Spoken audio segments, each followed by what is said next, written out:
Hi, good morning po, Sir Benny Antipas. Sir, ito po yung actual video test ng order nyo. Asus GeForce GTX 1050, 1060, sorry, 3GB version. Yung Cerberus po yan, yung white. May 16 power connector with Wi-Fi. Tapos, recommended power supply namin, sir, na bumili naman kayo. Yung rated at branded minimum 550 watts. Yun lang po gamitin nyo, sir, huwag generic. Okay? Lagi po namin yung ina-advise mag-invest ng magandang video card. Yung fan, yan po sobrang tahimik na. Kahit tutok natin sila. Halos wala kayong marinig. Ayan. Gamit natin. Ayan, naka HDMI cable yung gamit. Serial number niya po.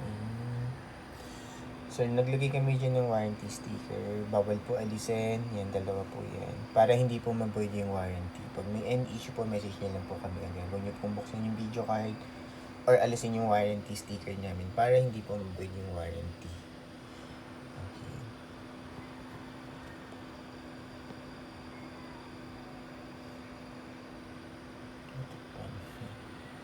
Okay. Ito naman yung serial number niya.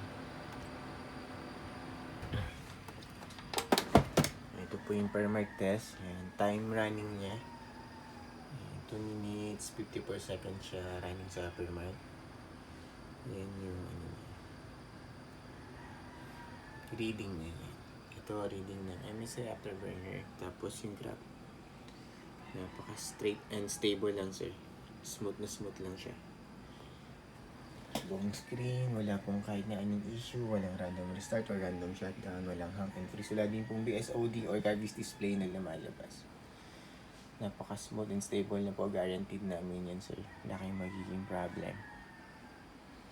Time check, wala na running dito sa per mark. Ayan, 3 minutes, 33 seconds na. Stable lang po. Alright. Close ko na po itong per mark. Yan po yung settings ng per mark. GPU detected na yan. NVIDIA GeForce GTX 1060, 3GB.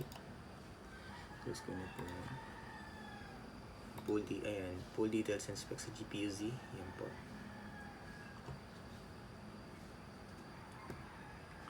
Sensor, yan. Lahat naman po may leading hanggang baba. Tapos, MSI Afterburner software. Yan din po yung GPU detected. Close ko na po ito. Right click lang po sa desktop for driver check kung naka-install yun. O naka-install naman siya.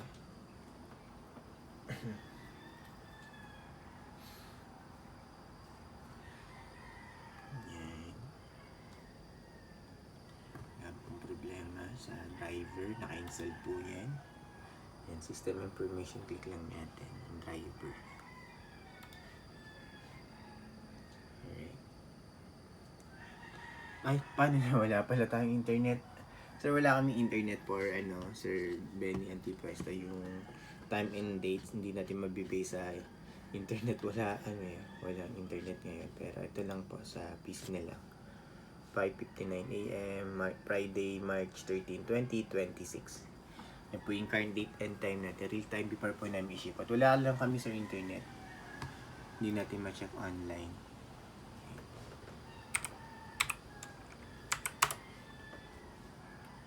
So, pero yun naman po yan. Sir Ben Antipuesto. Yun lang po, sir. Close ko nito. And shut down.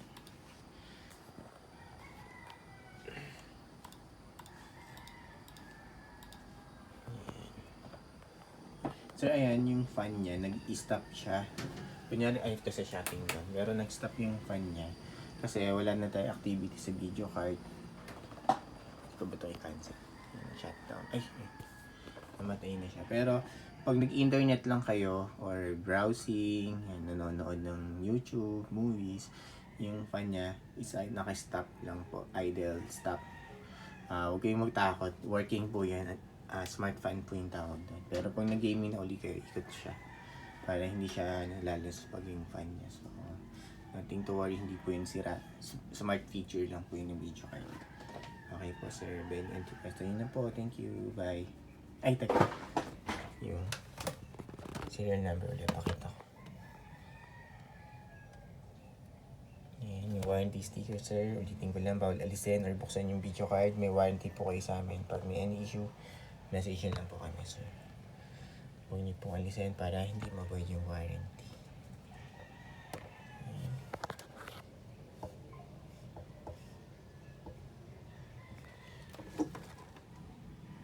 Yan po, sir. Thank you po ulit. Bye.